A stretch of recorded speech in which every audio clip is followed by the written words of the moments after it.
Psychologists have been intensely interested for several decades in the two modes of thinking evoked by the picture of the angry woman and by the multiplication problem, and have offered many labels for them.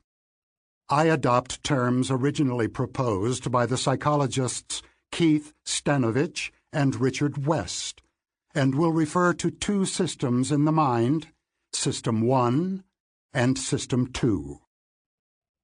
System 1 operates automatically and quickly, with little or no effort and no sense of voluntary control. System 2 allocates attention to the effortful mental activities that demand it, including complex computations. The operations of System 2 are often associated with the subjective experience of agency, choice, and concentration.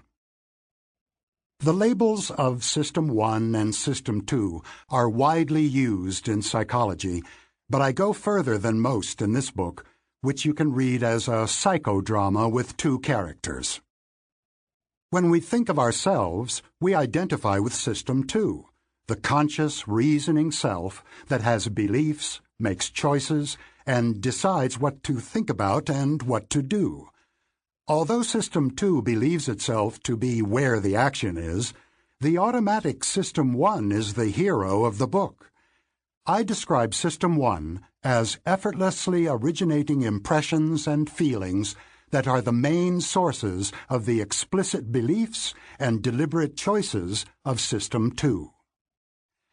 The automatic operations of System 1 generate surprisingly complex patterns of ideas, but only the slower System 2 can construct thoughts in an orderly series of steps. I also describe circumstances in which System 2 takes over, overruling the freewheeling impulses and associations of System 1. You will be invited to think of the two systems as agents with their individual abilities, limitations, and functions. In rough order of complexity, here are some of the examples of the automatic activities that are attributed to System 1. Detect that one object is more distant than another. Orient to the source of a sudden sound. Complete the phrase, bread and.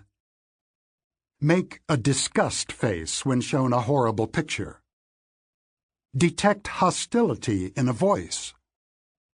Answer to 2 + 2 =. Read words on large billboards.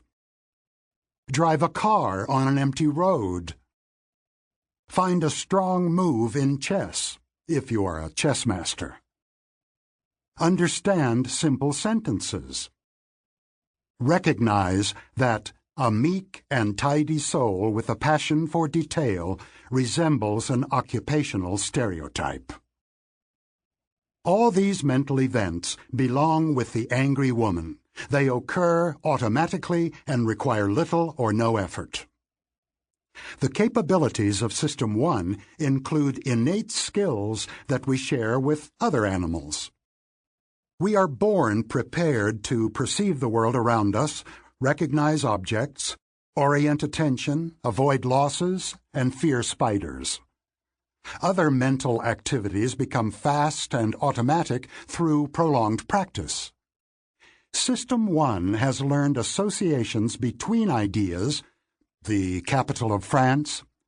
It has also learned skills such as reading and understanding nuances of social situations.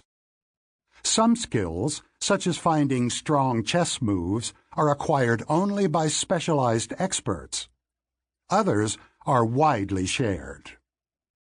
Detecting the similarity of a personality sketch to an occupational stereotype requires broad knowledge of the language and the culture, which most of us possess. The knowledge is stored in memory and accessed without intention and without effort.